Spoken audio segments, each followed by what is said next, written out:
Vous êtes de retour sur UCOB Radio avec une nouvelle interview, cette fois avec Amal Bacha qui représente les 12 sourires. Alors bonjour Amal. Bonjour. En quoi consiste votre association et que permet-elle? Alors déjà je parlerai un petit peu du début de l'association. L'association Les 12 sourires a débuté fin 2017. C'est un groupe de mamans qui l'a créé suite aux demandes d'autres familles. Pourquoi les 12 sourires? En fait, les 12 par rapport au 12e et le sourire, on s'est dit, allez, nous sourions tous dans la même langue, le sourire, voilà. Et il y avait aussi la phrase de Voltaire qui m'inspire beaucoup, c'est le sourire fait fondre la glace, installe la confiance et guérit les blessures. C'est la clé des relations humaines sincères. Et du coup, voilà, c'est comme ça qu'on a eu l'idée de l'appeler les 12 sourires. On fait de l'accompagnement scolaire pour les primaires jusqu'à la 6e.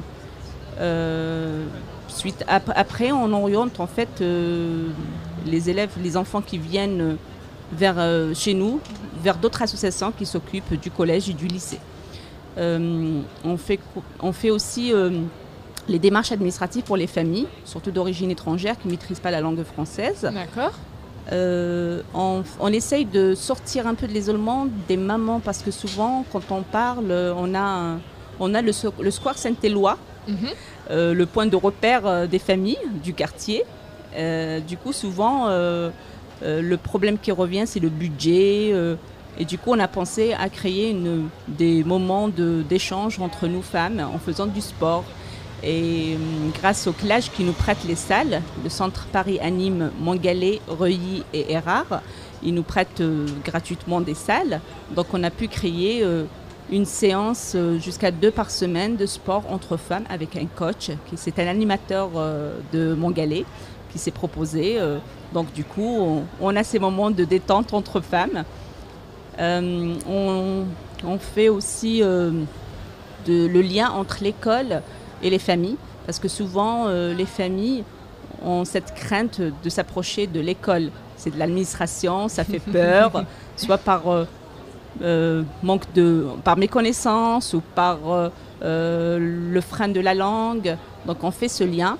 Et de là, en fait, par exemple, le collège Guy Flavien, on est tout le temps là quand il y a un événement. Une fois par mois, on est présent près de l'FCPE. Aux événements aussi, de la fin d'année, début d'année, pour en fait rassurer ces familles justement, de dire approchez, tant qu'il y a votre enfant au sein de l'école, vous avez votre place vous aussi en tant que parents. Je parlerai aussi des projets à venir. Les projets à venir, on va faire avec le CLAGE Paris Anime et Erard, surtout le café Maya Angelo, qui va ouvrir bientôt ses portes le 20 septembre. Et on a le projet du Nouvel An berbère qui se déroulera le 11 janvier 2020. C'est une occasion, en fait, c'est une première aussi dans le 12e. Et c'est en fait faire découvrir aux autres la culture des uns et des autres. Avec plusieurs animations. Avec plusieurs animations. Et avec d'autres aussi structures. Par exemple, la chorale des femmes kabyles de Paris, qui est située à Bercy. Donc ils participent avec d'autres artistes aussi. D'accord, et donc ces événements sont ouverts à tous? À tous, oui. D'accord. On a des projets aussi de faire du vélo pour les mamans. Donc il y a beaucoup de mamans qui m'ont demandé et je fais partie parce que je ne sais pas faire du vélo à mon âge. Donc je dis allez, on va trouver. En fait, on s'organise entre nous. Les mamans qui savent le faire vont montrer aux autres. Donc ce sera toujours des moments agréables à passer entre nous. Et ça, c'est sur le quartier. C'est ce qu'on fait en général. Mais il y a d'autres aussi actions. Mais voilà. Et on fait aussi de l'international. L'international, en fait, on agit... ici, on a commencé par envoyer, il y a plus de 5 ans, des montures de lunettes qu'on n'utilise plus. J'ai commencé par l'Algérie, mon pays d'origine, d'envoyer des montures de lunettes vers des structures, des établissements scolaires, pour pouvoir justement corriger un problème de vue. D'accord. Voilà, et on oriente les patients justement qui sont là, on revient toujours en fait vers les personnes d'origine étrangère. Donc c'est eux trouvent plus de difficultés. Donc on les oriente vers les structures, les bonnes structures, vers les bons... On essaie de leur trouver des rendez-vous. Et notre dernier projet par rapport à l'international, c'est qu'on a ramené un grand brûlé d'Algérie. Il est pris en charge par l'association Face au Monde, à l'hôpital Necker. D'accord. On lui a greffé un nez alors qu'il n'avait pas des sourcils, un front. Donc on a pu poser un sourire sur un visage.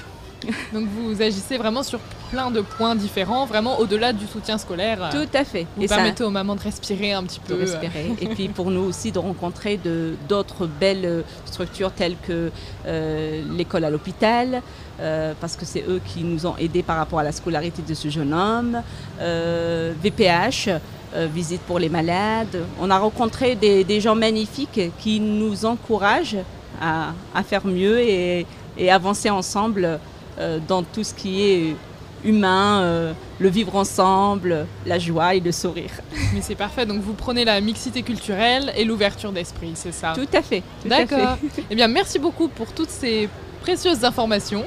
Je crois que vous avez tout dit. Oui, tout à fait. Merci beaucoup. Merci à vous. Merci d'avoir été avec nous sur UGOB Radio. Je vous souhaite une bonne journée. Également. Merci, au revoir, Amal. Au revoir.